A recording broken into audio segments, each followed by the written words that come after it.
요한복음 10장 22절에서 42절, 아버지와 하나이신 예수님이라는 말씀으로 우리가 함께 주님의 말씀 은혜를 나누고자 합니다.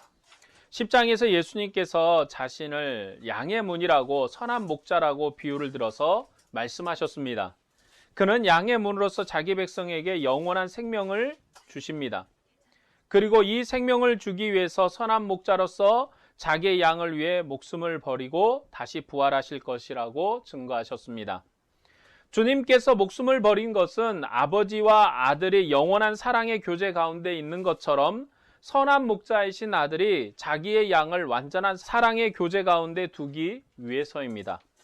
그는 자기 백성에게 영원한 생명을 주기 위해서 목숨을 버리셨고 다시 얻으셨습니다. 이 증거를 듣고 유대인들이 말하기를 그가 미쳤다고 또는 귀신 들렸다고 말했습니다. 그러나 어떤 사람들이 귀신이 소경의 눈을 뜨게 할 수 없다고 그를 하나님의 아들이라고 믿었습니다. 오늘 본문 22절의 말씀을 다시 보면 이렇습니다. 예루살렘의 수전절이 이르니 때는 겨울이라 라고 말씀하고 있습니다. 자, 수전절은 성경에 나오는 절기는 아닙니다. 수전절은 수리아의 안티오쿠스 에피파네스 왕이 예루살렘 성전의 번제단 자리에 제우스 동상을 세워 성전을 더럽히자 BC 164년경에 유다 마카비에가 군사를 일으켜 수리아 군대를 물리치고 성전을 정화하여 하나님께 봉헌한 날을 기념하는 축제일입니다. 이날의 이름을 봉헌절, 또 히브리어로 하누카라라고 합니다. 유대 종교력인 9월, 기스월인데 양력으로 치면 11월에서 12월 정도 그 정도 사이인데 이달 25일부터 8일간을 지켰습니다. 유대의 역사가였던 요세푸스는 이 절기를 빛의 절기라고 불렀습니다. 수전절이 되면 이스라엘 각 가정에서 가지가 8개인 촛대에 하루에 한 등씩을 밝혀서 8일째가 되면 촛대의 불을 모두 밝혔습니다. 그래서 수전절을 등화제라고 부르기도 했습니다. 요한복음은 그 절기 때 예수님께서 이런 증거를 하셨다고 수전절과 예수님을 연결시키고 있습니다. 그리고 수전절이 때가 겨울이었다라고 말하고 있습니다. 이것은 수전절이 어느 때인지를 몰라서 말해주려는 것이 아닐 것입니다. 그런 설명이 필요했다면 복음서는 가로를 쳐서 다른 언어를 가진 사람들이 이해할 수 있도록 설명했기 때문에 그런 방식으로 처리했을 것입니다. 가로를 쳐서 설명을 했겠죠. 그러나 요한복음은 이 절기와 겨울을 연결시킴으로써 독자들에게 전하고자 하는 것이 있음을 우리에게 알려줍니다. 수전절은 때가 겨울이었고 봄이 오기 전에 절기였습니다. 그래서 이 절기는 완전한 절기가 아니라는 그런 연결을 시키고 있습니다. 요한복음에서 증거하는 예수님은 완전한 절기이며 완전한 유월절 양이시고 완전한 생명의 떡, 완전한 생수의 강, 완전한 빛이십니다. 예수님을 완전한 봄으로 증거하기 때문에 수전절을 예수님과 연결시켜서 그들의 절기는 여전히 겨울이고 아직 봄은 아니어서 완전하지 않다는 의미를 전달하려는 것으로 이해가 됩니다. 본문 30절에서 36절의 말씀을 읽겠습니다. 나와 아버지는 하나니라 하신대 유대인들이 다시 돌을 들어 치려 하거늘 예수께서 대답하시되 내가 아버지로 말미암아 여러 가지 선한 일로 너희에게 보였거늘 그 중에 어떤 일로 나를 돌로 치려 하느냐. 유대인들이 대답하되 선한 일로 말미암아 우리가 너를 돌로 치려는 것이 아니니라. 신성 모독으로 인함이니 내가 사람이 되어 자칭 하나님이라 함이로라. 예수께서 이르시되 너희 율법에 기록된 바 내가 너희를 신이라 하였노라. 하지 아니하였느냐. 성경은 패하지 못하나니 하나님의 말씀을 받은 사람들을 신이라 하셨거든. 하물며 아버지께서 거룩하게 하사 세상에 보내신 자가 나는 하나님의 아들이라 하는 것으로 너희가 어찌 신성모독이라 하느냐. 아멘. 우리가 이 말씀을 이해하기 위해서는 시편 82편의 말씀을 좀 찾아봐야 되거든요. 좀 시간이 걸리겠지만 우리 시편 82편의 말씀을 좀 찾겠습니다. 시편 82편 1절입니다. 하나님은 신들의 모임 가운데 서심해 하나님은 그들 가운데서 재판하시느니라. 너희가 불공평한 판단을 하며 악인의 낯을 보기를 언제까지 하려느냐. 가난한 자와 고아를 위하여 판단하며 곤란한 자와 빈궁한 자에게 공의를 베풀지며 가난한 자와 궁핍한 자를 구원하여 악인들의 손에서 건질지니라 하시던도다. 그들은 알지도 못하고 깨닫지도 못하여 흑암 중에 왕래하니 땅의 모든 터가 흔들리리로다. 내가 말하기를 너희는 신들이며 다 지존자의 아들들이라 하였으나 그러나 너희는 사람처럼 죽으며 고간에 하나같이 넘어지리로다. 하나님이여 일어나사 세상을 심판하소서. 모든 나라가 주의 소유이기 때문이다. 아멘. 이 시편은 이스라엘의 재판관들을 심판하는 내용입니다. 그들은 하나님의 법을 맡은 자로서 가난한 자들을 부유한 자로부터 구원해야 하는데 그렇지 않았습니다. 그래서 하나님께서 그들 중에 임하셔서 심판하실 것인데 그 존귀한 자들이 일반인처럼 비참하게 죽을 것이라고 말씀하고 있습니다.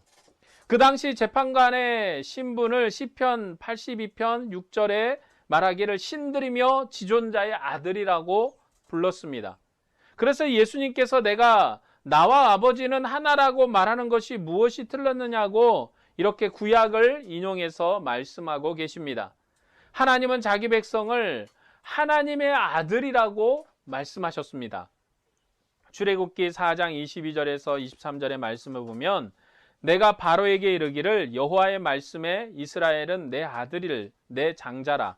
내가 내게 이르기를 내 아들을 보내어 주어 나를 섬기게 하라 하였도다. 내가 보내주기를 거절하니 내가 내 아들 내 장자를 죽이리라 하셨다 하라 하시니라. 네, 이스라엘은 하나님의 아들인데 그 중에 특별히 이스라엘 백성을 다스리는 자들이 하나님의 자리에 앉았기 때문에 신들이라고 하나님의 아들이라고 불렀습니다. 구약 때 하나님을 대리하는 자들에 대해서 하나님의 아들이라고 신들이라는 존귀한 칭호를 주었습니다. 왜냐하면 그들을 통해서 하나님이 세상에 자신을 증거했기 때문입니다. 그래서 예수님은 본문 36절에 아버지께서 거룩하게 하사 세상에 보내신 자가 나는 하나님의 아들이라 하는 것으로 너희가 어찌 신성 모독이라 하느냐고 말씀하신 것입니다. 하나님께서는 그 아들을 세상에 보내셨습니다. 요한복음은 구약 때 모세는 그림자로서 하나님의 은혜의 일을 했지만 이 아들은 하늘의 은혜와 진리로 일한다고 증거합니다. 그리고 요한복음 5장에서 아들을 본 자는 아버지를 보았다고 말씀합니다. 또한 아들의 모든 일은 아버지의 일을 행하는 것이라고 증거합니다. 이처럼 예수님은 자기의 권세로 아버지의 일을 행하십니다. 이런 사실을 이스라엘은 믿을 수가 없었던 것입니다. 그들은 자신들은 하나님의 아들이라는 존귀한 칭호를 받았는데도 하나님 앞에 여전히 종이었습니다. 그런데 하나님이 창세전에 아버지를 대면했던 아들을 보내셨고 아들은 아버지의 이름으로 권세를 행하셨는데 이스라엘은 그 권세를 시인할 수가 없었던 것입니다. 예수님이 사람으로서 친히 자신을 하나님이라고 칭했기 때문에 그 사실을 받아들일 수가 없었던 것입니다. 그래서 주님은 37절에서 38절에 이렇게 말씀하십니다. 만일 내가 내 아버지의 일을 행하지 아니하거든 나를 믿지 말려니와 내가 행하거든 나를 믿지 아니할지라도 그 일을 믿으라. 그러면 너희 아버지께서 내 안에 계시고 내가 아버지 안에 있음을 깨달으리라고 말씀하셨습니다. 그는 하나님의 아들이지만 사람으로 세상에 임하셨기 때문에 그를 믿기는 참으로 어려웠을 것입니다. 그러나 그는 아버지의 이름으로 아버지의 일을 행하면 그 일로 믿으라고 예수님께서 말씀하신 것입니다. 주님께서는 세상에 생명을 오셔서 38년 된 병자를 치료하시고 날 때부터 맹인된 자를 치료하셔서 그들에게 참다운 생명을 주셨습니다. 그는 여호와의 이름을 빌려서 치료한 것이 아니라 자기의 권세로 일하셨고 그것이 하나님의 일이었습니다. 그래서 하나님의 일과 아들의 일은 같은 것입니다. 그는 아버지의 일을 친히 행하는 아들이기 때문에 자기가 하는 일로 자기를 하나님과 같은 분으로 믿으라고 계속해서 말씀하고 계십니다. 오늘 본문에서 주님은 자신이 하시는 일을 분명하게 말씀합니다. 본문 28절에서 38절의 말씀을 보면 내가 그들에게 영생을 주노니 영원히 멸망치 아니할 것이요 또 그들을 내 손에서 빼앗을 자가 없느니라. 그들을 주신 내 아버지는 만물보다 크심에 아무도 아버지 손에서 빼앗을 수 없느니라. 나와 아버지는 하나이니라. 주님이 행하시는 아버지의 일은 영생을 주시는 것입니다. 요한복음 14장에서도 아버지께 생명이 있어 사람을 살리는 것처럼 아들에게도 생명이 있어서 그가 원하는 자들을 살린다고 말씀하십니다. 주님이 행하시는 일은 그를 따른 자들에게 영생을 주시는 것인데 그 영생은 아무도 빼앗을 수 없는 그런 생명이라고 말씀하십니다. 그리고 그것을 아버지께서 주시는데 이 아버지는 만유보다 크시기 때문에 아무도 빼앗을 수 없는 것처럼 자기 손에서도 빼앗을 수 없다고 말씀하십니다. 주님께서 본문의 28절에 내가 그들에게 영생을 주노니 영원히 멸망치 아니할 것이요 또 그들을 내 손에서 빼앗을 자가 없으리라고 영생의 의미를 설명하십니다. 이 영생을 존재론적으로 설명하는 것이 아니라 하나님과의 연약적 관계에서 설명하는 것이 성경적인 설명 방법입니다. 이 영생은 길게 사는 것이 아니라 주님의 손에서 빼앗을 수 없는 것입니다. 그래서 영원히 멸망치 않는 것입니다. 어떤 세상이나 사탄도 주님의 손에 있는 자기 백성을 빼앗을 수가 없습니다. 하나님 우리에게 영원한 생명을 주신 것은 우리로 그의 신성에 참여시키기 위해서가 아니라 하나님의 영원한 사랑의 관계 안에서 우리를 대면하기 위해서입니다. 구약 때는 휘장 밖에서 자기 아들을 두셨지만 이제는 아버지의 품속에 계신 아들을 세상에 보내셨다가 다시 그 아들을 하늘 초소로 부르셨기 때문에 이제는 이 아들이 우리의 거처를 하나님 안에 있게 하시고 아들이 아버지를 대면했던 사랑의 관계로 우리가 하나님을 대면하게 하십니다. 이것이 우리의 영원한 구원과 생명이 되는 것이라고 요한복음에서 말씀하고 있습니다. 구약 때 아무리 모세가 탁월한 일을 했어도 그는 여호와의 종으로 일을 했습니다. 그리고 그들은 휘장 밖에 있었고 죽음의 권세 아래 있었습니다. 그래서 하나님께서 참 목자를 보내셨습니다. 이 아들은 자기 양을 위해서 목숨을 버리셨습니다. 그가 목숨을 버린 것은 힘이 없어서가 아니라 아버지의 뜻을 이루기 위해서 버리셨습니다. 그가 죽으신 것은 목숨을 다시 얻기 위해서입니다. 그는 목숨을 버릴 권세도 있고 얻을 권세도 있습니다. 그는 하나님의 아들이시기 때문입니다. 그는 자기를 따르는 양들에게 영원한 생명을 주기 위해서 죽음으로부터 살아나셨습니다.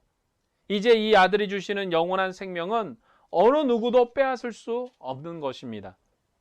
아버지와 아들의 영원한 사랑의 관계가 영원히 끊어지지 않는 것처럼 이제 이 아들 안에서 아버지와 우리의 사랑의 관계는 영원히 끊어지지 않습니다. 생명의 주님께서 대적자들 앞에서 내 손에서 빼앗을 자가 없다고 말씀하셨고 또 죽음의 권세를 영원히 이기셨기 때문에 죽음까지라도 주님의 손에서 그의 백성의 생명을 빼앗지 못할 것입니다. 그런 의미로 영원히 멸망치 아니하리라는 선포를 하고 있습니다. 영생이라는 것은 우리가 영원히 사는 것이 아니라 우리의 영혼을, 우리의 생명을 주님의 손에서 빼앗을 수 없는 권세로 사는 것이 영원한 생명이라고 성경은 우리에게 선포합니다. 본문 38절의 말씀을 다시 보겠습니다. 내가 행하거든 나를 믿지 아니할지라도 그 일은 믿으라. 그러면 너희가 아버지께서 내 안에 계시고 내가 아버지 안에 있음을 깨달아 알리라. 이 말씀은 아버지와 아들이 존재론적으로 동일하다는 것이 아니라 하시는 일이 같다는 말씀입니다. 아들이 하는 일은 아버지와 같다고 하나님의 아들의 사역을 두고 말씀하신 것입니다. 구약 때에 하나님이 모세를 보내셨는데 그를 하나님의 대리자로 보내셨습니다. 때문에 모세에게 주신 모든 권능은 이스라엘 백성에게 주신 생명의 은혜입니다.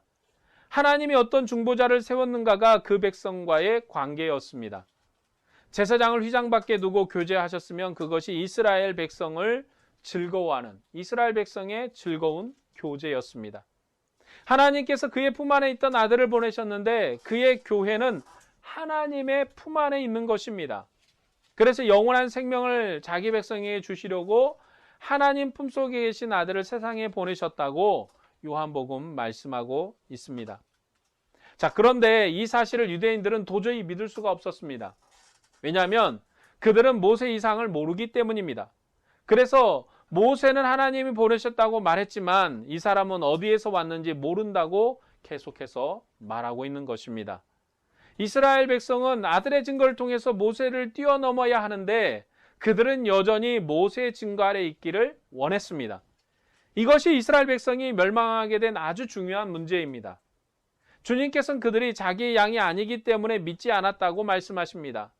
그들은 주님의 양이 아니기 때문에 아버지께서 자기 백성에게 생명을 주시는 은혜의 일을 행하셨는데도 믿지 않았습니다. 그리고 주님을 죽이려고 했습니다.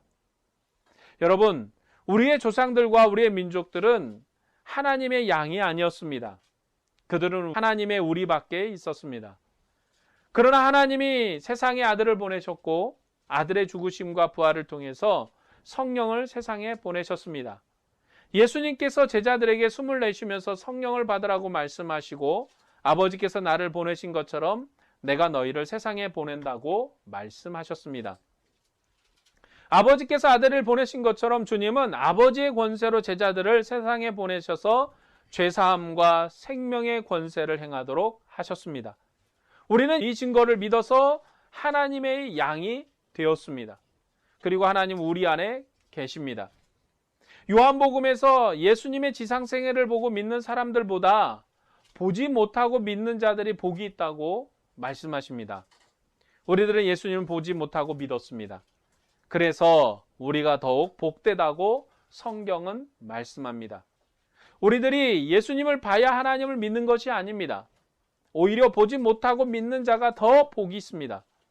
예수님을 보고 믿는 자들은 예수님의 지상생애에 동행했던 사람들입니다. 그때 목자장은 양들에게 영원한 생명을 주기 위해서 친히 그의 목숨을 버리셔야 했습니다. 때문에 목자를 친히 양이 흩어진 것이고 그래서 베드로도 도망을 쳤습니다. 그러나 이제 우리는 그런 어둠 가운데 있지 않습니다. 이 목자장은 친히 무덤의 문을 여시고 부활하셔서 생명의 성령을 제자들에게 주셨습니다. 그리고 제자들에게 죄사함의 권능을 선포하도록 권능을 주셨습니다. 우리들이 복된 이유는 우리의 목자장이 하늘 보좌에 오르신 관계 안에서 하나님의 영원한 생명을 맛보았기 때문입니다. 그래서 보지 못하고 믿는 우리가 보고 믿었던 제자들보다도 더욱 복된 것입니다. 이제 주님은 하늘 보좌에 계십니다. 아버지께로 가셨습니다. 그리고 그분은 땅에 있는 보혜사가 아니라 하늘에 있는 보혜사가 되셔서 우리의 일을 아버지께 중보합니다. 그뿐만 아니라 그의 이름으로 이 땅에 성령을 보내셨습니다. 아버지께서 아들을 세상에 보내셔서 친히 아버지의 일을 행하시고 아버지와 함께 했던 것처럼 부활하신 아들의 이름으로 성령을 보내심으로 보좌 우편에 취임하신 아들이 아버지와 함께 그의 성령으로 우리와 함께 하시고 아들의 영광과 생명이 우리 중에 나타날 수 있도록 하셨습니다. 이것이 우리가 누리는 구원입니다. 우리의 대표이신 예수님께서 아버지께로 가심으로 우리도 아버지께로 갑니다. 그가 더 좋은 처소로 올라가심으로 그곳이 우리의 거처가 되도록 하셨습니다. 주님께서는 아버지께로 가셨는데 우리의 아버지께로 가셨습니다.